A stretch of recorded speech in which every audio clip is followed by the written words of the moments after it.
Welcome back to the Red Stool. Today, we're talking about the heroes versus villains war in My Hero Academia. But more specifically, what would the perfect end game for Deku be now that he's separated from the rest of the battlefield? Shigaraki is inside of UA with the potential to destroy it all with a single touch.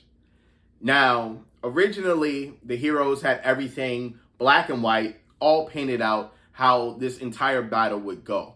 But of course, we have to make adjustments as things go along. The villains, they're not just going to roll over and be defeated.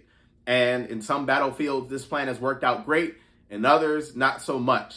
Like the one that Shigaraki and the rest of the pros are at in UA right now.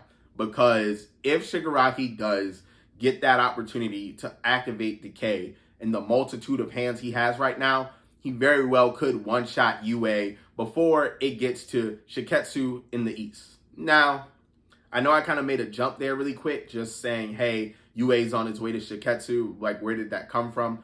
But what I'm thinking right now is the principal stated that UA has been in communication with Shiketsu, plus Shiketsu has been going its own renovation and transformation, and they also have the ability to communicate with each other.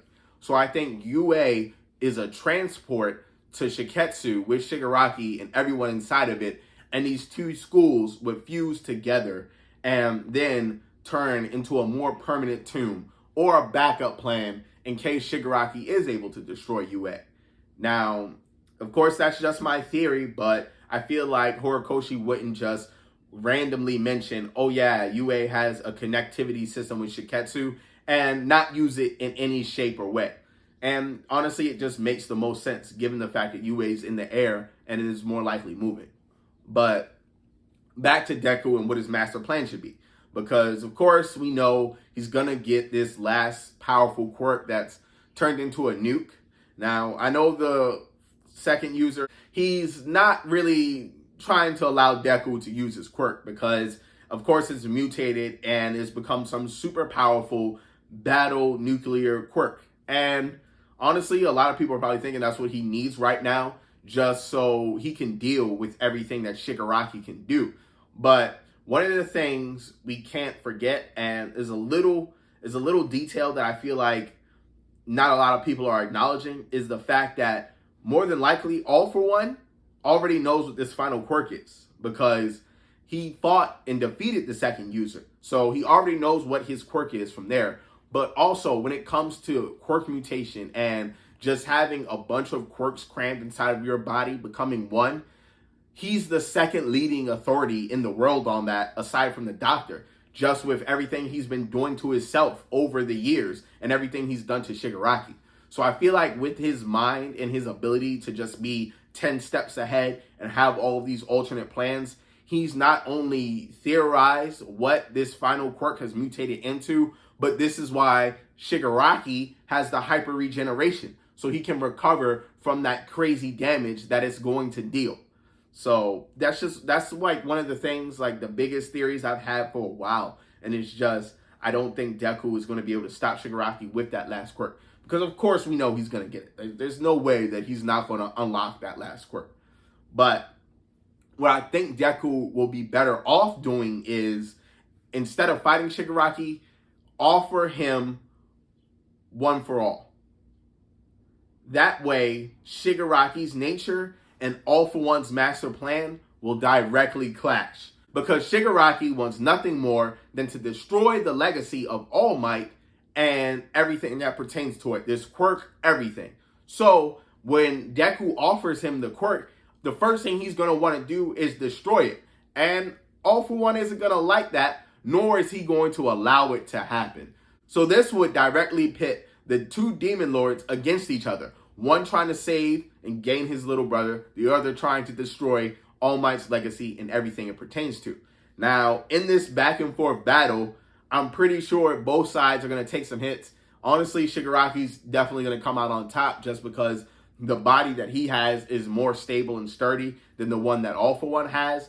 But in that chaos, the heroes could make their move to finish Shigaraki and to end the war. Maybe this is a tactic that they can use to give them enough time for the schools Yue and Shiketsu to fuse and then become a more permanent tomb for this demon lord. Now, that's just one of the theories. Or the other way Deku can go about it is simply allowing All For One or Shigaraki to steal the quirk as he did before, or attempt to, because if they have this crazy final battle inside of One For All and All For One, it eliminates the collateral damage. No one else can get hurt. There's no more people like Bakugo getting stabbed in the stomach. There's no collateral damage. It's just them inside the quirks. Plus, the numbers flip on Shigaraki at that point because Deku will be backed up by everyone inside the quirk. And we've seen it with All For One. The quirks inside your body can revolt against you. So maybe this could be the spark. Deku, instead of fighting Shigaraki, can start saving all of these people whose quirk has been stolen. They've been forced to commit these evil crimes and been manipulated. He can start saving them instead of fighting Shigaraki, which would definitely weaken him because it's just more power he's losing. Then they deal with Shigaraki with just his basic decay quirk. And I like those odds way better than this all-out fight that Horikoshi is setting up. So I feel like Horikoshi, he's like subtly building up to flip the script on us in the background. But I feel like this fight would be way better. Plus, it would give Deku the option to save Shigaraki as well.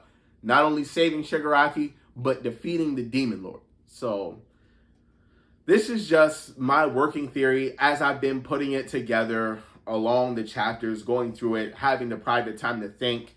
And I know we're on break this week, but I still wanted to bring you guys a video. I appreciate all the likes and the subscriptions. Thanks. It really helps me keep going and just keep giving you these content. But please, like I always say, this is just my opinion. Let me know yours. Leave your comments down below. And if you're craving more anime content, follow me on TikTok at DatBoyBestBoy.